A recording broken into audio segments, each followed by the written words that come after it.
फिर next scene में हम देखते हैं कि हमें एक छोटा सा कुछ महीनों का टाइम स्किप देखने को मिलता है। अब सर्दियां आ चुकी थी और चारों तरफ बर्फ गिरी हुई थी।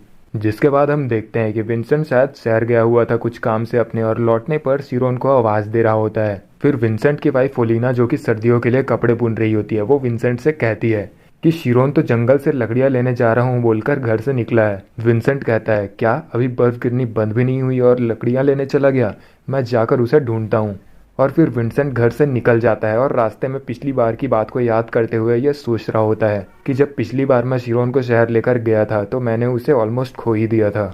उसने तो बस यह कह दिया कि खो गया था, लेकिन असल में क्या हुआ था। और फिर इसके बाद हमें एक बड़ा सा पेड़ दिखता है जिस पर कुल्हाड़ी के बहुत सारे वार के निशान थे, जिसमें सामने शिरोन खड़े होता है। इतनी ठंडी में भी उसके पसीने छूटने लगे थे और उसे हल्की हल्की खांसी आ रही। वो सोच रहा था जो मैजिक उससे उस दिन ट्रिगर हुआ था, मैं उस दिन के बाद से उसे आज तक यूज करने में कामयाब नहीं हुआ। वो मैजिक जो मैंने उस दिन सक्सेसफुली कास्ट कर लिया था, वो भी अनजाने में। वजह है इनसाइट्स। मुझे बीच के हिस्से के बारे में कुछ भी नहीं पता हुआ था क्योंकि मुझे मैजिक की कोई नॉलेज नहीं है, लेकिन मैं स्पिरिट जोन एंटर कर सकता हूँ। हम देखते हैं कि शिरोन स्पिरिट जोन में आ जाता है और उसे हर तरह की आवाज़ें सुनाई देने लगती है और वो हर चीज़ को फील कर सकता है। Touch, shape, smell. वो उस पेड़ के चारों तरफ हर छोटे छोटे हिस्से को भी फील कर सकता था। फिर उसे पेड़ के बीच में से कुछ स्ट्रेंज दिखाई देता है। उसे कुछ समझ नहीं आता, लेकिन वो उसे फील कर सकता था। फिर वो अपने कुल्हाड़ी उठाता है और उस पर पेड़ पर उसी हिस्से पर जोर से वार कर देता है और एक जोर की ऐसी आवाज आती है जैसे मानो वहां बिजली गिरी हो, और वो पेड़ बीच से फट जाता है, जिसे देखकर शिरोन कहता है, मैजिक। शिरोन के पापा विंसेंट वहां पहुंच चुके होते हैं और उसने शिरोन को एक ही बार से पेड़ काटते हुए देख लिया है, जिसे देख के वो खुद घबरा जाता है और सोचता है, मैंने अभी अभी क्या देखा, ये तो एक थंडर स्ट्राइक था।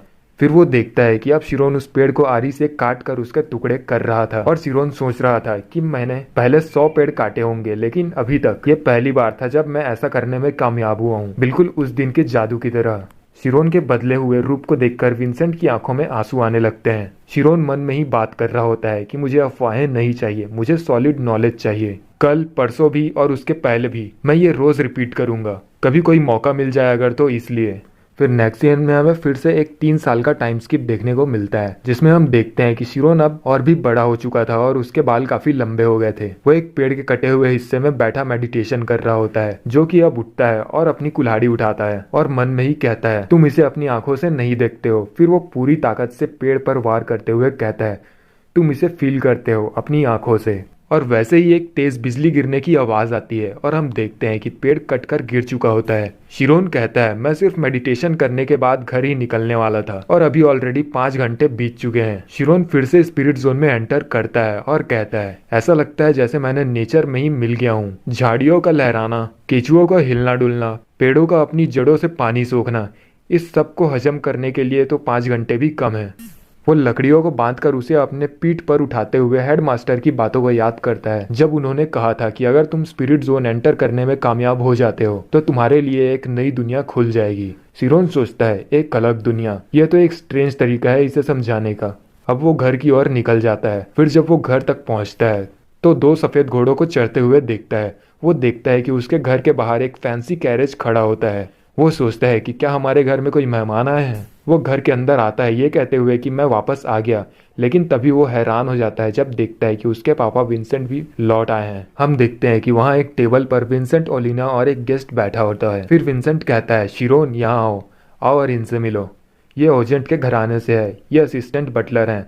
बटलर शिरोन से कहता है, नाइस टू मीट यू, तुम मुझे तैमुरान बुला सकते हो। फिर शिरोन अपना सर झुकाते हुए कहता है, ये आपसे मेरी पहली मुलाकात है, मेरा नाम शिरोन है। बटलर चेयर से उठते हुए कहता है, मैं तुमसे मिलने आया हूँ। शिरोन सोच रहा होता है कि हाउस ऑफ ओजेंट 2nd क्लास नोबल है किंगडम में, कोई नोबल्स के अंडर काम करने वाला भला मुझे क्यों ढूंढ रहा है। तब तक तैमुरान शिरोन को पकड़ के कहता है, जरा मुझे तुम्हें देखने तो दो ठीक से, क्या तुम्हें पढ़ना आता है। शिरोन रिप्लाई करता है कि मैंने यहाँ वहाँ से कुछ कुछ चीजें पढ़ी है बचपन से ही। फिर तैमुरान शिरोन को पलट कर पीछे से देखने लगता है और शिरोन कहता है, क्या आप मुझे बता सकते हैं कि आप क्या कर रहे हैं। तब तैमुरान बोलता है, ऐसा लगता है कि तुम्हारी अच्छी प्रतिष्ठा है, तुम एक लकड़हारे के बेटे हो, लेकिन तुम्हें पढ़ना आता है और तुम एक अच्छे बच्चे भी हो। क्या तुम्हारा कोई इरादा है हाउस ऑफ ओजेंट के लिए काम करने का। जो सुनकर शिरोन शॉक हो जाता है और पूछता है, क्या। फिर तैमुरान आगे बोलता है, कि हम हाउस ऑफ ओजेंट लाइब्रेरी के बुक्स को बाहर मूव करने वाले हैं। वहाँ टोटल 10,000 बुक्स हैं, जिसके साथ इंपॉर्टेंस बुक्स भी हैं जिन्हें कलेक्ट करना होगा। ये 2 साल का काम है। मूविंग का काम दूसरे लोग करेंगे, लेकिन छांटने का काम सिर्फ हम 2 लोग ही करेंगे। और फिर शिरोन सोचता है, लाइब्रेरी, अगर ये हाउस ऑफ ओजेंट की लाइब्रेरी है तो जरूर ये नॉलेज से भरी होगी जो कि जादूगरों के काम की हो सकती है। तैमूरान आगे बोलना जारी रखता है कि लेकिन सिर्फ तुम्हारी फैमिली को ही इसके बारे में पता है। अगर उसमें से एक भी बुक लीक हो गई और अगर इसके बारे में कोई खबर भी फैलती है तो तुम्हारी और तुम्हारी फैमिली की जान ले ली जाएगी। जो सुनकर शिरोन के पेरेंट्स विंसेंट और ओलिना काफी डरे सहमे और टेंशन में लग रहे होते हैं, जिन्हें देख के शिरोन सोचता है तो यही वजह है कि ये दोनों इतने परेशान लग रहे हैं। तैमूरान आगे विंसेंट से बोलता है, और क्योंकि तुम्हारी जान खतरे में होगी इसलिए हम तुम्हें अच्छा खासा पैसा देंगे। ये इतना पैसा होगा जितना तुम शिकार करते करते अपनी पूरी जिंदगी में कभी नहीं कमा पाओगे। लगता है कि तुमने जो अपने बेटे को इतने अच्छे से पाला है वो काम का निकला। जो सुनकर विंसेंट गुस्सा से खड़े होते हुए कहता है कि मैंने पैसे के लिए तुम्हारी डिमांड्स को नहीं सुना, मैं तो बस चाहता था कि हमारा शिरोन अपने सपनों को पूरा कर सके। लेकिन विंसेंट की बात सुनकर तैमूरान जोर जोर से हंसने लगता है और बोलता है, तुम इतना क्या सोच रहे हो? तुम्हें लगता है कि इसका करियर बन जाएगा? सपने देखना छोड़ दो। अगर तुमने ये पैसों के लिए नहीं किया तो तुमने मुझसे रिक्वेस्ट क्यों किया कि मैं तुम्हारे बेटे को यूज करूं?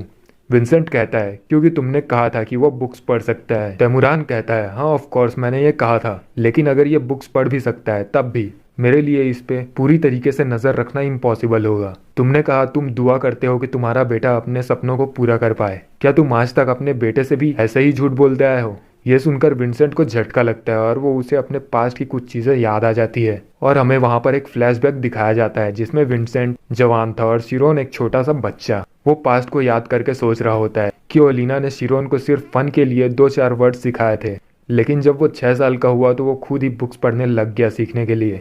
वो पढ़ते हुए बहुत ही अच्छा और प्यारा लगता था, लेकिन मोर इम्पोर्टेंटली वो बहुत समझदार था। शायद उसमें एक नोबल का खून दौड़ रहा है। अगर वो हमारी जगह एक नोबल के द्वारा पाला होता तो वो स्कूल भी जा सकता था। फिर वो अचानक सोचता है, नहीं नहीं, मैं ये क्या सोच रहा हूँ, शिरोन हमारा ही बेटा है। ये बिल्कुल सही है कि एक लकड़हारे का बेटा पहाड़ों में काम धाम करना सीखे, लेकिन जब शिरोन ने पहाड़ों में काम करना चालू किया मैं डरा हुआ था। फिर हमें एक फ्लैशबैक देखने को मिलता है जिसमें विंसेंट तैमूरान से सिटी में रिक्वेस्ट कर रहा होता है कि तुम्हें एक आम आदमी या कॉमनर चाहिए जो पढ़ सके, है ना? प्लीज मेरे बेटे को मौका दो। वो जब से छोटा था तब से बुक्स पढ़ रहा है और वो बहुत समझदार भी है, लेकिन प्लीज क्या तुम उसे बुक्स पढ़ने दे सकते हो?